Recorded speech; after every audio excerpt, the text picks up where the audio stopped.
Hello, and welcome to Top Story. The top story this week is the aftermath of the anniversary of the January 6th Capitol riot.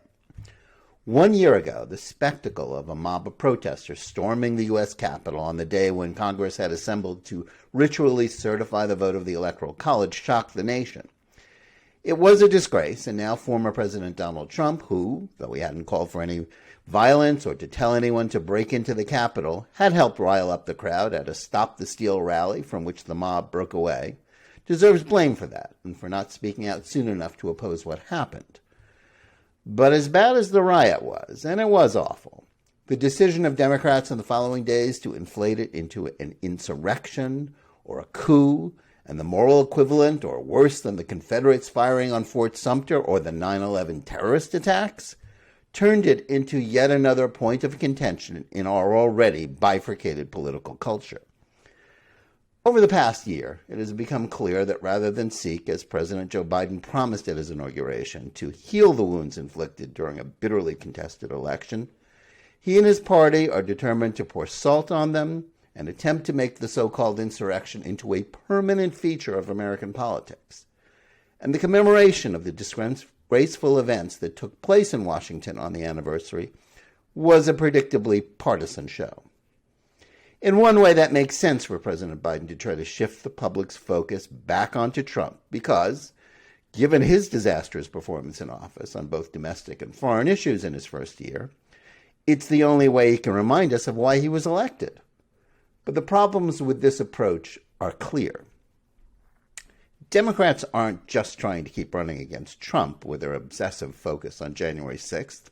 and their willingness to try, despite no real evidence for the claim, that the riot was a plot against America orchestrated by the former president and his supporters.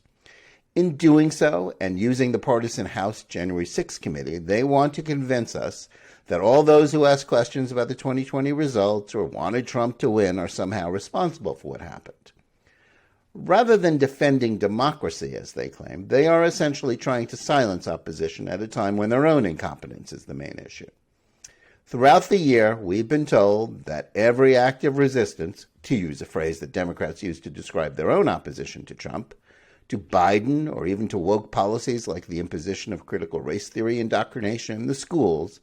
as evidence of insurrectionist activity, and sadly enough, to provoke the highly politicized Department of Justice under Attorney General Merrick Garland to threaten to investigate parents who spoke out against what was happening.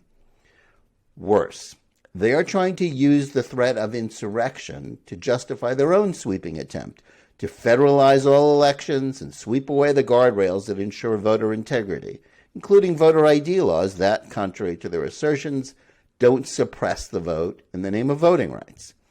They even have the chutzpah to claim that the failure to pass their proposals will mean that democracy will be imperiled. This is gaslighting, not a defense of democracy.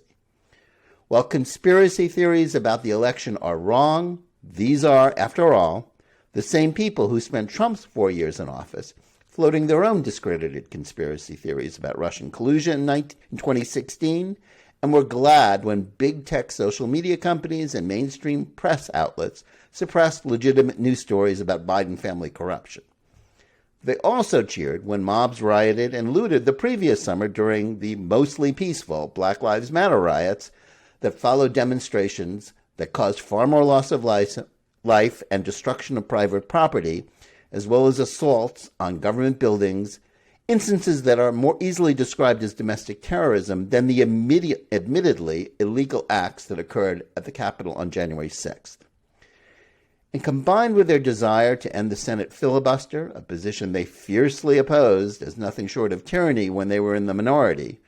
what they are attempting is an attempt to overturn constitutional norms which, as America's founding fathers intended, were to act as a brake on the efforts of marginal majorities to change the system for their own partisan advantage. You don't have to like Donald Trump or disagree with the notion that the Capitol riot was awful to understand that the bill of goods that were being sold about January 6th and democracy are disingenuous partisan talking points, not patriotism.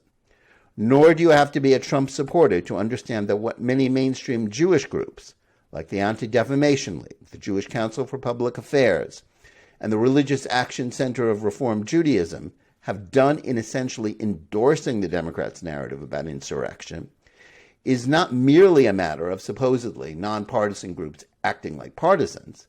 It's also an example of how Jewish groups prioritize the interests of partisan allies. Let's be honest. None of these groups have been working hard to pressure the Biden administration to cease its policy of appeasement of Iran and its nuclear ambitions, something that is a threat to the entire West and the Middle East, but also an existential threat to Israel. Yet they appear willing to go to the mat to lobby on behalf of the Democrats' bogus attempt to portray their voting legislation as a defense of democracy or opposition to white supremacy and insurrection. It's not only a disgrace, it's evidence that they might as well drop the pretense that they are defending Jewish interests. Next, it's time to ask why the fight against anti-Semitism is being mixed up with partisanship.